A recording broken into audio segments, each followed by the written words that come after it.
Baqt, the treaty that set off the Arab slave trade. The Arab invasion started after the death of Muhammad, the Prophet of Islam. The Arabs conquered Palestine, Syria and then Egypt from 639, which at that time was not anymore ruled by blacks for 1,000 years.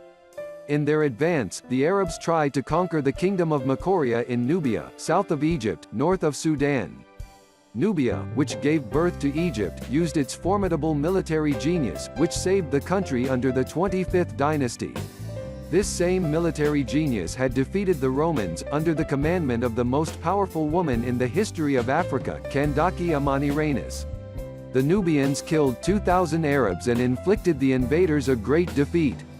But the Arabs were conquering the circumference of the Mediterranean and constituting a great power.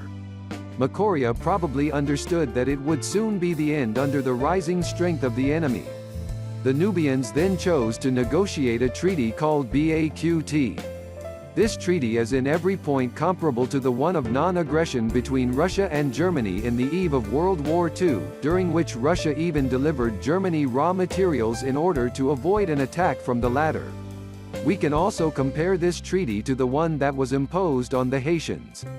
After their victorious revolution against France, they were forced to pay an estimated 17 billion euros to avoid being attacked again. Through the Baqt, the Arabs used religion as a psychological and political weapon in order to subject the Nubians who had been converted to Christianity 3 centuries before by the Roman influence.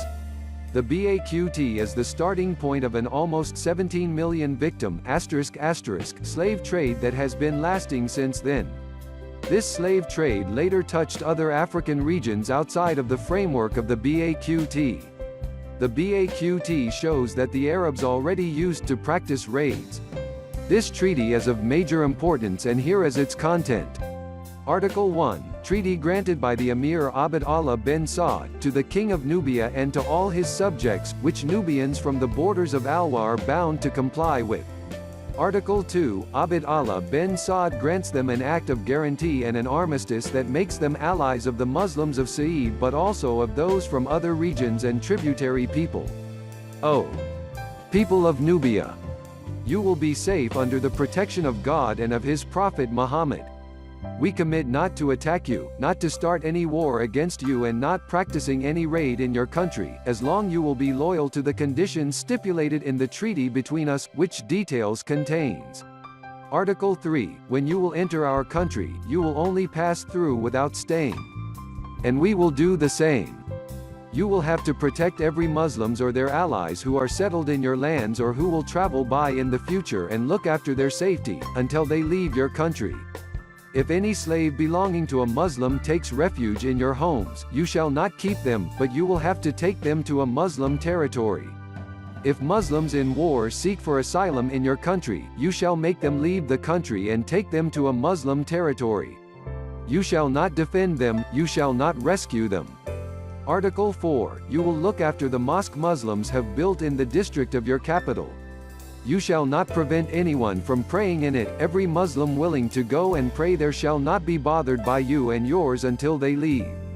You will be in charge of sweeping the temple, of maintaining the lights on and adorn it as it should be.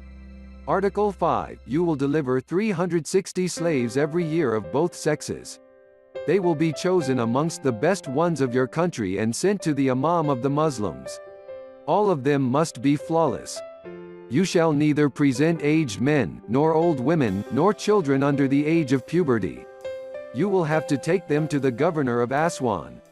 If an enemy attacks you from the borders of Alwa up to Aswan, Muslims will not have the obligation to declare war to this enemy and to defend you against the attacks.